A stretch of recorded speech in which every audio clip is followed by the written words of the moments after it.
Daniel chapter 7, please. Daniel chapter 7. Let's talk about the United States of America, their role in the end times.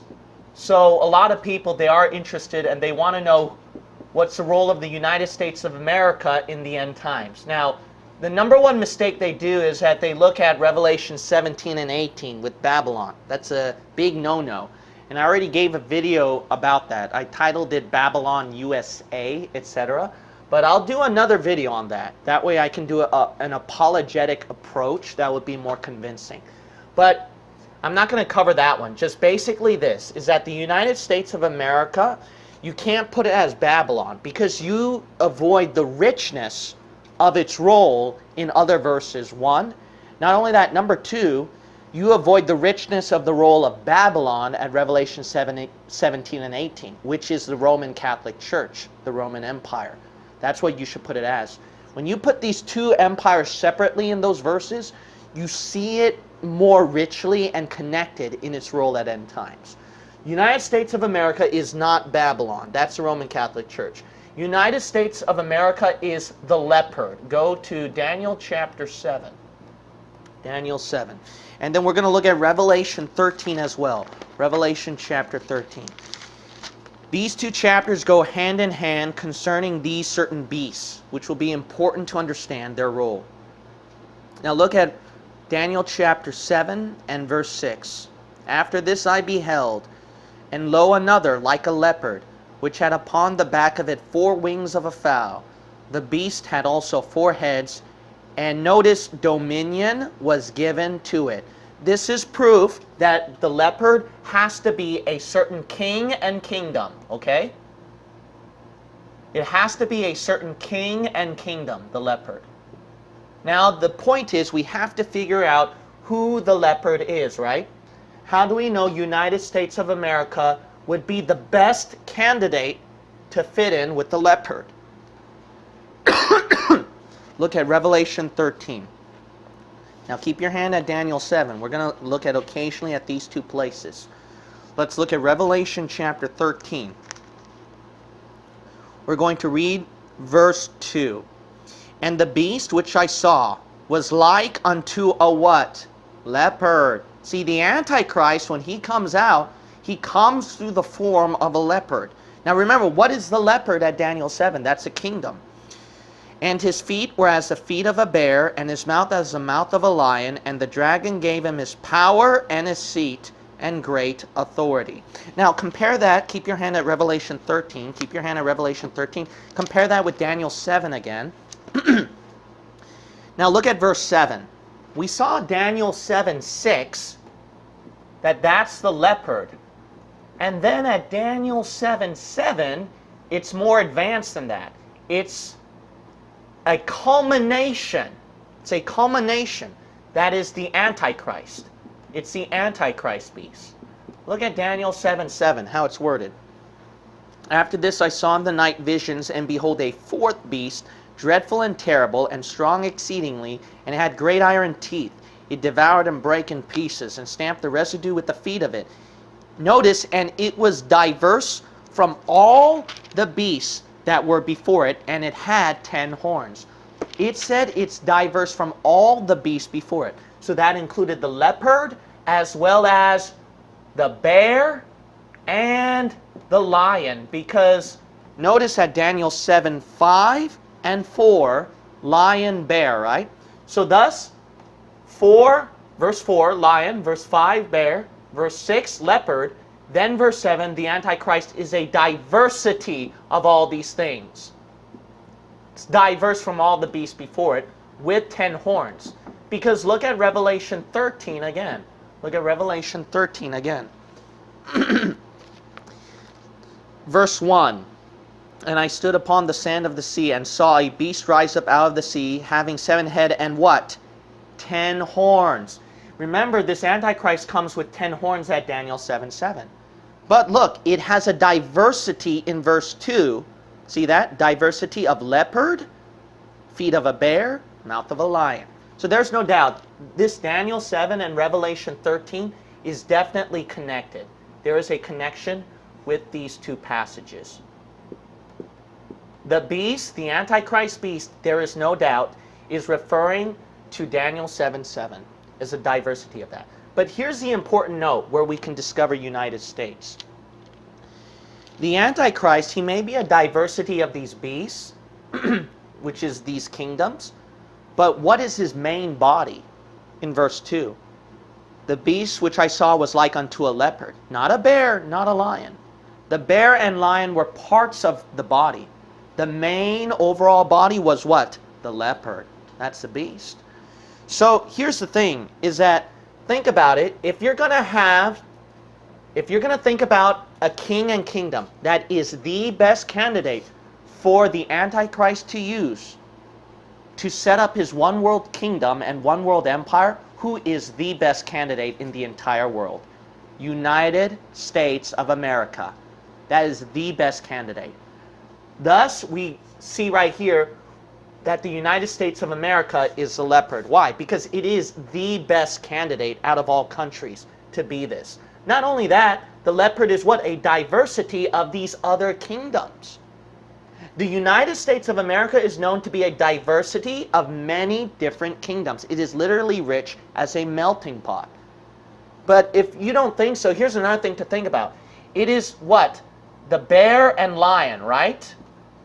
Whatever this Antichrist is, as a leopard, he has a culmination, parts of a bear, part of a lion. He has the mouth of a lion. You know what that is? England. Why? Because London's coat of arms is England. He has the mouth of a lion. England.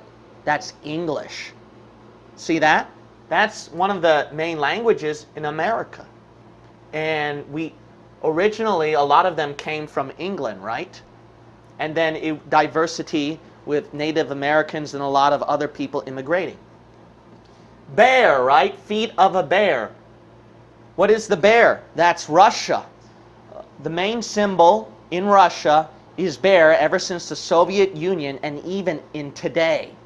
Now think about it. If you look at Russian history, a lot of Russian history that time, with the Soviet Union to today, a lot of it is like communist ideology. All right? I know we're not in communism today in Russia, but it is very similar in ideology. So from Soviet Union to today, there's that ideology that's still carrying on. And guess what? Isn't America leaning more and more and more toward that leftist kind of ideology? That leftist kind of ideology of socialism, communism, etc. The feet moving as a bear, right? So where it's moving. So how is our system moving today? See, it's more toward the leftist side. See, that socialism, communism type. So there's no doubt, if you're going to think about all this together, United States of America is perfect. Now, how do we know? Now, if you watch my video, which I posted online, how do you know bear is Russia, lion is England? I do it more convincingly at my other video, the seven-headed dragon and the 10-horn Antichrist. The seven-headed dragon and the 10-horn Antichrist. I explain it convincingly that Russia has to be the bear, England has to be the lion, to convince you. Okay, so the point is the leopard, though. That's the point of this video. United States of America, there's no doubt, it will have to be it. But think about it, is that the leopard also, if you think about a certain leopard, a leopard can also has the similar colors of the three ethnicity colors of sociology. In sociology, they put all races within these three main ethnicities. Shem, Ham, and Japheth from the book of Noah, but in sociology, Negroid, Mongoloid, and Caucasian.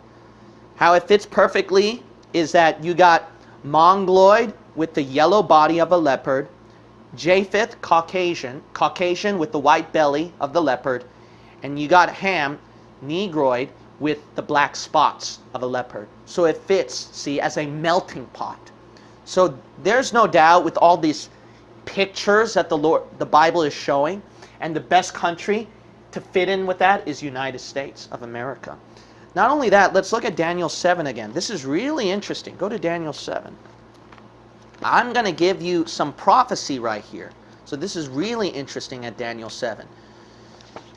Notice that this leopard, it has 4 foreign parts to it.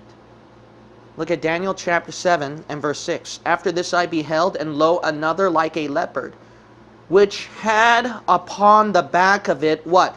4 wings of a fowl. The excuse me. The beast had also 4 heads, and dominion was given to it. Now this is interesting.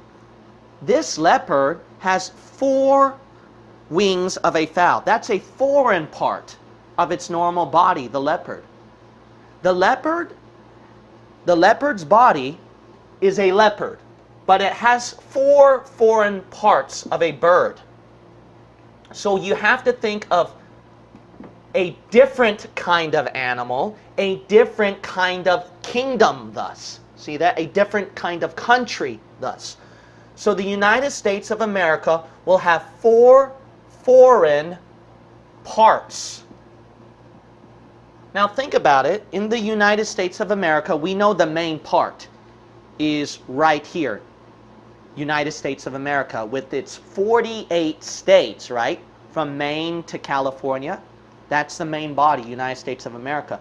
But aren't there 2 foreign parts to the United States of America that's not part of that main body? You got Alaska. That's all the way up there. That's not part of the United States, all the way up there. You got Alaska, and you got Hawaii, an island all the way over there. So you got 2. Wait a minute, Pastor. I thought you said 4. That's right. We got 2, which is Alaska and Hawaii. The other 2 are yet to come, that means. So United States of America, it's going to have 2 more. But it is yet to come. It is yet to come. So the thing is this, if you want to keep an eye out for how close we are to tribulation and rapture, is to see this one. If you keep an eye on this one, you can see we're closer to the rapture and tribulation. It's also possible we can be raptured, and then after the rapture, when the Antichrist sets things up, United States of America will have the other 2 foreign parts. That's also possible too, though. Here's another interesting thing, the last thing about the United States that's interesting. It said the 4 wings of a what? Fowl, right? Is that what it said? 4 wings of a fowl? This is interesting. Some people might assume this might refer to the eagle, the symbol of the eagle in the United States of America flag. That's not true. Because look at this. If it said eagle, the Bible would have said that. Look at verse 4. Verse 4. The first was like a lion and had what? Eagle's wings. But in verse 6 with this leopard, it doesn't say eagle's wings here. See that? It's something else that's different. Wings of a fowl. What's a fowl? If you, even at dictionary.com, you can see this. At dictionary.com, it would even say in the very first definition, which is interesting, is a chicken. It's a chicken. A domesticated type of bird. A chicken, a hen. That is interesting, isn't it? So if you look up the word fowl and then look it up at the dictionary, it can refer to chicken, you gotta understand. And actually at dictionary.com, it's the very first definition. So the Bible can be more modern than you think with this definition, actually. Another thing is this, is that concerning, I forgot to mention this to people online, but another thing is this, is that how we can see that this fowl is a chicken is because this is a leopard. He's on the ground. Chickens, they can't fly. See that? They can sure run though, right? And that leopard sure can run. That is really interesting. That makes sense that it would be like a chicken. It can't be the eagle bird because the Bible already mentioned that. Why do you say a chicken, Pastor? Because look at the United States of America. Hasn't it always played chicken in policy and politics? Why? Because we want to get along with everybody. See that? Let's tolerate things. See that? That's why we get a lot of problems in America. That's why certain countries are taking advantage of America too. That's why a lot of people don't like what Donald Trump is doing. You see that? Why? Because United States of America always plays chicken. Always plays chicken. There, see, this is so the Bible is more modern and very, very way ahead than you think, and words things for a reason. That's the brilliance.